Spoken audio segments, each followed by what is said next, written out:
সিলেট বিভাগের প্রায় ১ কোটি মানুষের উন্নত চিকিৎসার একমাত্র ভরসা ওসমানী মেডিকেল কলেজ হাসপাতাল।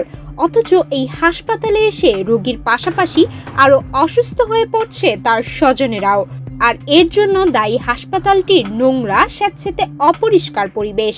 ওসমানী মেডিকেলের ভিতরে অনেক বেশি জঘন্য অবস্থা হয়ে গেছে, কারণ আমরা যে বর্তমানে ওয়ার্ডে আছি ২৬ নম্বর ওয়ার্ডের সামনে অনেকগুলা ময়লা, তার মধ্যে যে একটা মহিলা আছে মেন্টাল, ওইটার কারণে পেশাব পায়খানা জায়গার মধ্যে করতে আছে, তার মধ্যে কোনো যাওয়া যায় না। আমরা যে বেডও আছে রুগী, তাই বেডের মাঝে রুগীটাও দিতেছে না, কোনো সিটও দেন না।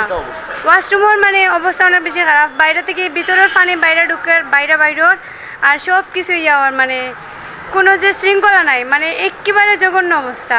সুস্থ মানুষ কোনো বেশি সুস্থ মানুষ নাই, কারণ যারাও আর সবাই অসুস্থ হয়ে যায়। অনেকগুলো মানুষ আছে এখানে, তারাও রোগীর লোকে অসুস্থ হয়ে গেছে।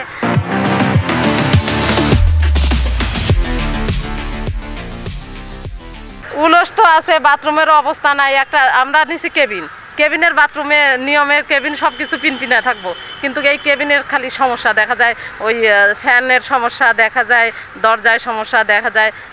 আমরা তো টাকা দিয়ে ভর্তি হয়েছি, সিস্টারের ঠিকমতো ডাকলেও ঠিকমতো কাজে শোনে না, বুয়ারে ডাকলে ঠিকমতো আসে না। রুগী সুস্থ হতে আসবে কি, এখানে আরও রুগী অসুস্থ হয়ে যাবে। সিট অনুযায়ী পেশেন্ট বেশি, এই জন্য মনে বুঝেন তেলাফুকাও বেশি, পরিষ্কার নাই, বাথরুমের অবস্থা খারাপ, সুস্থ হওয়ার লাগিয়া ইয়ার অসুস্থ কিছুটা পাবলিকেরও অন্যায়, যেন ইচ্ছা অনেক ফালার, কিন্তু ফিক ফালার ফানর সিগারেট খার।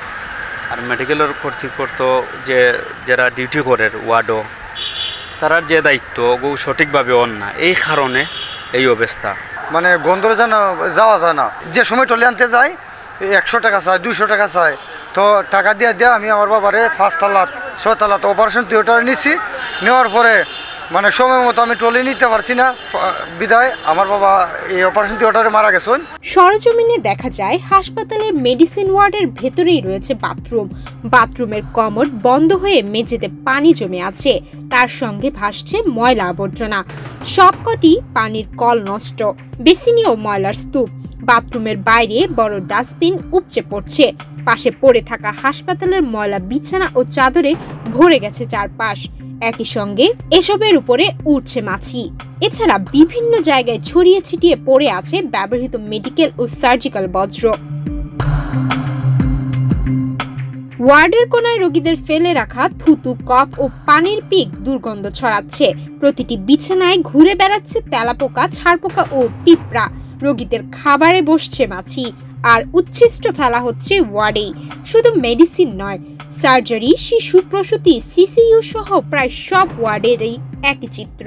কিছু তো অবশ্যই নতুন আউটসোর্সিং কর্মীদেরও কিছু গাফিলতি আছে, তাদেরকে আমরা শাসাচ্ছি, তাদেরকে আমাদের শৃঙ্খলার মধ্যে আনার চেষ্টা। পরিষেবা পরিচালনা গুরুত্ব অপরিসীম, কিন্তু মনে করেন যদি যত বেশি রোগী হবে তত কিন্তু তার কনজিউমেবল আইটেম, ময়লা আবর্জনা কিন্তু বেশি যাবে। প্রতি শুক্রবারে বা ১ শুক্রবার পরপর প্রতি শুক্রবার একটা জায়গাতে ক্রাশ প্রোগ্রামের মাধ্যমে ক্লিন করতে হবে। নর্মাল ক্লিন তো প্রতিদিন হবে, কিন্তু শুক্রবারে ক্রাশ প্রোগ্রাম, যেমন আজকে ৩টা ওয়ার্ডে বা ৫টা ওয়ার্ডে ক্রাশ প্রোগ্রাম, এই শুক্রবার নেক্সট ওয়ার্ডে আরো ৫টা ওয়ার্ডে ক্রাশ প্রোগ্রাম। আর নিত্য নৈমিত্তিক যে প্রসেসটা, সেটা তো কোনো গাফিলতি হচ্ছে। চিকিৎসা নিতে এসে রোগীরা পড়েছেন ভয়াবহ স্বাস্থ্য ঝুঁকিতে। নোংরা পরিবেশ, অব্যবস্থাপনা আর উদাসীনতায় ভয়াবহ চিত্র হাসপাতালের চারপাশে। সুস্বাস্থ্য নিশ্চিতে দ্রুত পরিষ্কার পরিবেশ চায় হাসপাতালের চিকিৎসা নিতে আসা রোগীরা।